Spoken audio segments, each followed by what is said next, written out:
नमस्कार, मैं रचना शर्मा चढ़ती कला टाइम टीवी देख रहे हैं सभी दर्शकों का स्वागत करती हूं। आप देख रहे हैं हरियाणा के समाचार। समाचारों की शुरुआत से पहले एक नजर आज की मुख्य सुर्खियों पर।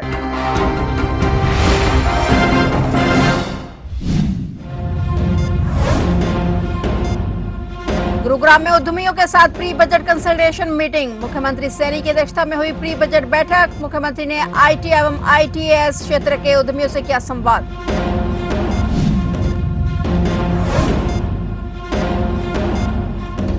रोहतक के एएसआई संदीप की पत्नी को मिली नौकरी। सीएम नायब सैनी ने पूरा किया वादा। 2 करोड़ 6 लाख रुपए की भी दी गई थी आर्थिक मदद।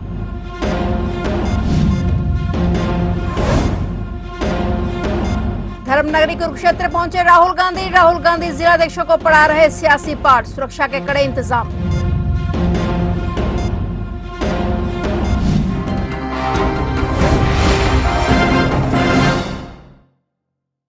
और अब समाचार विस्तार से।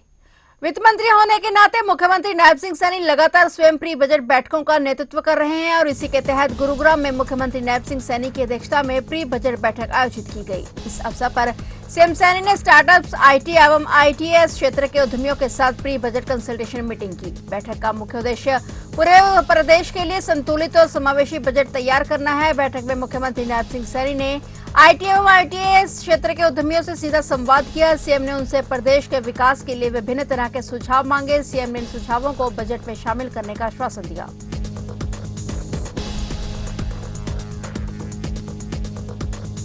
हरियाणा सरकार ने रोहतक के एएसआई संदीप लाठर की पत्नी संतोष कुमारी को सरकारी नौकरी देने का वादा पूरा कर दिया है। सीएम सैनी और केंद्रीय मंत्री मनोहर लाल ने वादा निभाया है। सरकार की ओर से उनकी नियुक्ति को लेटर भी जारी कर दिया गया है। लेटर में लिखा है कि उनकी नियुक्ति पीजीटी मैथ पद पर हुई है। संतोष कुमारी को कैंपस स्कूल एमडीयू रोहतक में ग्रुप बी की नौकरी मिली है। इससे पहले उन्हें करीब 2 करोड़ 6 लाख रुपए की आर्थिक मदद भी की जा चुकी है। 1 जनवरी को हुई कैबिनेट मीटिंग में इसकी मंजूरी मिल चुकी थी। और बता दें कि दिवंगत एएसआई संदीप लाठर ने 14 अक्टूबर को अपनी सर्विस रिवॉल्वर से गोली मारकर सुसाइड कर लिया था।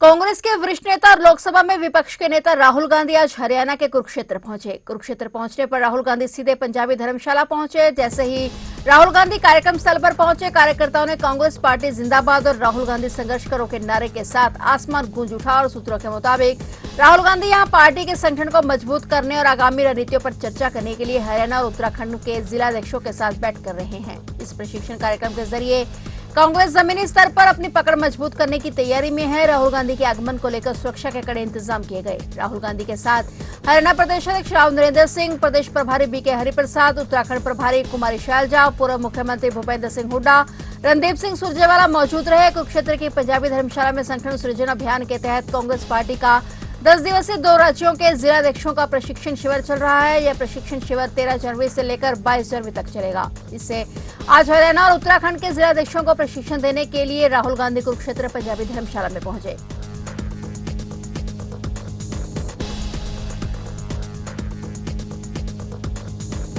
चंडीगढ़ शहर के सेक्टर 39 में पुलिस और अपराधियों के बीच जबरदस्त मुठभेड़ हो गई। दरअसल सेक्टर 32 स्थित केमिस्ट शॉप पर फायरिंग कर दहशत फैलाने वाले गैंगस्टर पुलिस की सतर्कता का शिकार बने। क्रॉस फायरिंग की इस घटना में इलाके में तनाव का माहौल बन गया। पुलिस के मुताबिक तीनों बदमाश एक कार में घूम रहे थे और किसी बड़ी वारदात को अंजाम देने की फिराक में थे। पुलिस को इनके मूवमेंट की सूचना मिलते ही टीम ने घेराबंदी कर कार्रवाई शुरू की। और इसी दौरान सेक्टर 39 के जीरा मंडी के पीछे जंगलों में दोनों पक्षों के बीच मुठभेड़ हो गई। जवाबी कार्रवाई में तीनों गैंगस्टरों को गोली लगी। 2 घायल बदमाश मौके पर ही पकड़े गए, जबकि एक अंधेरे का फायदा उठाकर फरार हो गया। घायल आरोपियों को तुरंत अस्पताल में भर्ती कराया गया। प्रारंभिक जांच में सामने आया कि आरोपी लॉरेंस बिश्नोई गैंग से जुड़े हो सकते हैं। हाल ही में सेक्टर 32 के केमिस्ट शॉप पर हुई फायरिंग में भी इनका नाम सामने आया था। ये गैंगस्टर काफी समय से पुलिस की गिरफ्त के बाहर चल रहे थे और लगातार वारदातों को अंजाम दे रहे थे। जाट आरक्षण आंदोलन हिंसा के दौरान भाजपा के पूर्व वित्त मंत्री कैप्टन अभिमन्यु की कोठी जलाने के मामले में दूसरी बार फैसला टल गया है। पंचकुला स्थित सीबीआई कोर्ट ने सुनवाई के लिए अब 27 जनवरी की तिथि तय की है। करीब 10 साल पहले सीबीआई ने पूर्व वित्त मंत्री कैप्टन अभिमन्यु के भतीजे रोहित राज सिंधु के बयान पर 118 नंबर एफआईआर दर्ज की थी। आरोप है कि फरवरी 2016 में दोपहर को भीड़ लाठी, तलवार और पेट्रोल बम से लैस होकर दिल्ली बाईपास की तरफ से आई और जबरन कैप्टन अभिमन्यु की कोठी में घुस गई और घर के अंदर खड़े वाहनों को आग लगा दी गई। घर में आग लगाकर सारा सामान लूट लिया। घर में मौजूद लोगों को मारने के इरादे से पेट्रोल बम फेंके गए। इससे कोठी में करोड़ों रुपए का नुकसान हुआ था। इस मामले की पहले जांच पुलिस कर रही थी और बाद में सीबीआई को मामले की जांच सौंप दी गई। केस में 58 आरोपी हैं। सीबीआई कोर्ट में बहस की प्रक्रिया पूरी हो चुकी है। पिछली 2 सुनवाई पर फैसला आने की उम्मीद थी, लेकिन अदालत ने अब 27 जनवरी की तारीख तय कर दी है।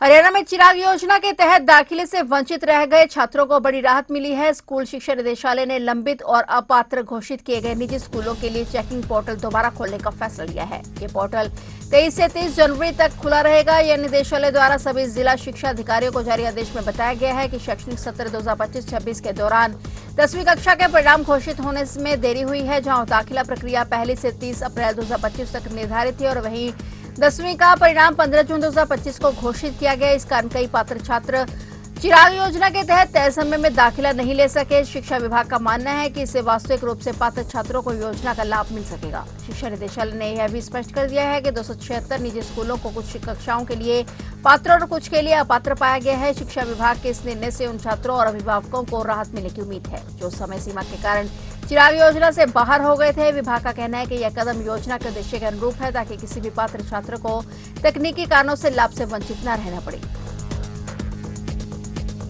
गुड़गांव पुलिस ने कई वाहनों के गुड़गांव में प्रवेश पर प्रतिबंध लगा दिया है। दूसरे जिलों और राज्यों से आने वाले वाहनों को अब वैकल्पिक रूटों का इस्तेमाल कर अपने गंतव्य की ओर जाना होगा। दरअसल गणतंत्र दिवस के मद्देनजर दिल्ली में परेड की रिहर्सल चल रही है। ऐसे में दिल्ली पुलिस की तरफ से भारी और कमर्शियल वाहनों के प्रवेश पर प्रतिबंध लगा दिया गया है। इसी प्रतिबंध के कारण गुड़गांव में स्थिति न बिगड़े, इसे देखते हुए गुड़गांव पुलिस ने भी रूट डायवर्जन कर दिया है। यह रूट डायवर्जन कल 22 जनवरी की शाम 5 बजे से लागू होगा, जो 23 जनवरी तक रहेगा और इसके बाद यह डायवर्जन 25 जनवरी की शाम से शुरू होगा और 26 जनवरी की दोपहर तक लागू रहेगा। 26 जनवरी की दोपहर को गणतंत्र दिवस कार्यक्रम के संपन्न होने के बाद यातायात व्यवस्था पहले की तरह दुरुस्त हो जाएगी। उन्होंने भारी और कमर्शियल वाहन चालकों से भी अपील की है कि वे रूट डायवर्जन के अनुसार ही अपनी यात्रा का प्लान करें।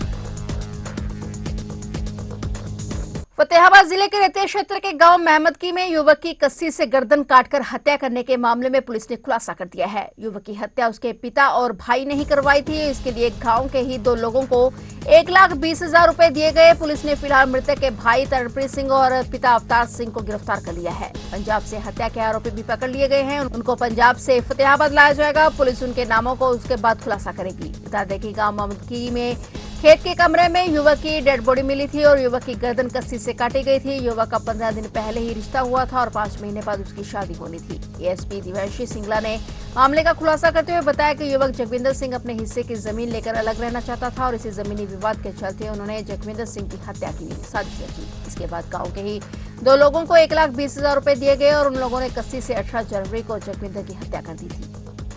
18 तारीख को हमें शाम को 7 बजे के करीब एक सूचना मिली थी, जिसमें महमदगी गांव में एक मृतक की लाश के बारे में हमें सूचना मिली। तो मौके पर जब एसएचओ साहब पहुंचे तो उन्होंने वेरीफाई करके ये पता लगाया कि ये मर्डर हुआ है। तो हमने जो मौके पर मौजूद मृतक के पिता थे उनका बयान लिया और उन्होंने अज्ञात व्यक्तियों के खिलाफ तहरीर दी, जिसमें कि फिर बाद में जांच करने पर पता लगाया गया कि इसमें जो मृतक के पिता और मृतक का बड़ा भाई वो दोनों ही शामिल थे इसकी हत्या के पीछे। अभी जिनको इन्होंने पैसे देकर, पता चला है कि 1,20,000 रुपए देकर इन्होंने किसी से ये हत्या करवाई है और उनको अभी पंजाब से लेकर आ रहे हैं उन आरोपियों को और उनको जल्द ही अरेस्ट किया जाएगा। उनकी पहचान होगी वो 2 आरोपी कौन है? हाँ जी, उनको अभी लेकर आ रहे हैं और जैसे ही हम उनको पकड़ लेंगे वेरीफाई करके, पहचान करके, फिर आपको इस बारे में तो जो अभी 2 पेश किए ये कौन है, बाप और भाई? हाँ जी, ये एक इनके पिता है अवतार सिंह और दूसरे इनके बड़े भाई हैं तरणप्रीत सिंह। मैडम ये कारण क्या रहा इसका हत्या का? मंशा जमीन का ही मामला था। जो बेटा था उसकी अभी अभी एंगेजमेंट हुई थी और वो अपने हिस्से की जमीन लेकर अलग रहना चाहता था, किंतु पिता ने मना कर दिया और फिर उसी मामले में पिता और बड़े भाई ने मिलकर हत्या करवाई है। कोई पहले भी घरेलू तो नहीं चलता था? आस पड़ोस में जब हमने बात करी, गांव वालों से पूछताछ की, तो उन्होंने बताया कि वैसे इनका कोई बड़े लेवल पे ऐसे कोई कलेश वगैरह नहीं था, पर जमीन को लेकर इनका आपसी विवाद चलता रहता था। इसके अलावा उन्होंने कोई जानकारी ऐसी नहीं दी। जिनसे हत्या करवाई है उन्होंने यही क्लियर हुआ जी कस्सी से किया हत्या? हाँ जी, जो मौके पर वेपन था वो कस्सी थी और अभी तक उन्होंने यही बताया कि कस्सी से ही उन्होंने वार किया था मृतक के शरीर पर। इसके अलावा पहचान जो पंजाब में पकड़े हैं, उनकी पहचान गांव की है या बाहर की है या हाँ जी, वो गांव के ही हैं, लोकल ही हैं। उन्हीं को ही पैसे देकर, पैसों का लालच देकर ये हत्या करवाई गई है। जुलाना रेलवे स्टेशन पर उस समय अफरा तफरी मच गई जब श्री गंगानगर बठिंडा इंटरसिटी एक्सप्रेस के 4 नंबर कोच से अचानक धुआं उठता दिखाई दिया। धुआं उठते ही ट्रेन में मौजूद यात्रियों और रेलवे कर्मचारियों में हड़कंप मच गया। घटना की सूचना मिलते ही रेलवे के अधिकारी और कर्मचारी तुरंत मौके पर पहुंचे और स्थिति को नियंत्रित करने में जुट गए। प्रत्यक्षदर्शियों के मुताबिक ट्रेन जयजयवंती स्टेशन पर पहुंची तभी कोच नंबर 4 से धुआं निकलता हुआ नजर आया। यात्रियों ने इसकी जानकारी तुरंत रेलवे स्टाफ को दी और सुरक्षा को ध्यान में रखते हुए कर्मचारी तत्काल यात्रियों को सुरक्षित दूरी पर किया और कोच को खाली करवाया गया ताकि किसी भी तरह की अनहोनी से बचा जा सके। रेलवे कर्मचारियों ने मौके पर उपलब्ध अग्निशमन यंत्रों की मदद से धुएं पर काबू पाने का प्रयास किया और कुछ ही समय में स्थिति को नियंत्रण में ले लिया गया। किसी प्रकार की आग फैलने की घटना नहीं हो सकी। प्रारंभिक जांच में आशंका जताई जा रही है कि तकनीकी खराबी के कारण धुआं उठा होगा। हालांकि वास्तविक कारणों की जांच रेलवे द्वारा की जा रही है। इस घटना में किसी भी यात्री या रेलवे कर्मचारी के हताहत होने की सूचना नहीं है, जिससे सभी ने राहत की सांस ली। जांच पूरी होने के बाद ही ट्रेन के आगे के लिए रवाना किया गया और समय रहते सूचना मिलने पर कर्मचारियों की सतर्कता के चलते एक बड़ा हादसा टल गया।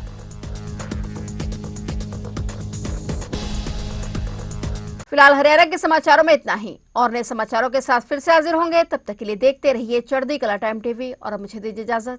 धन्यवाद।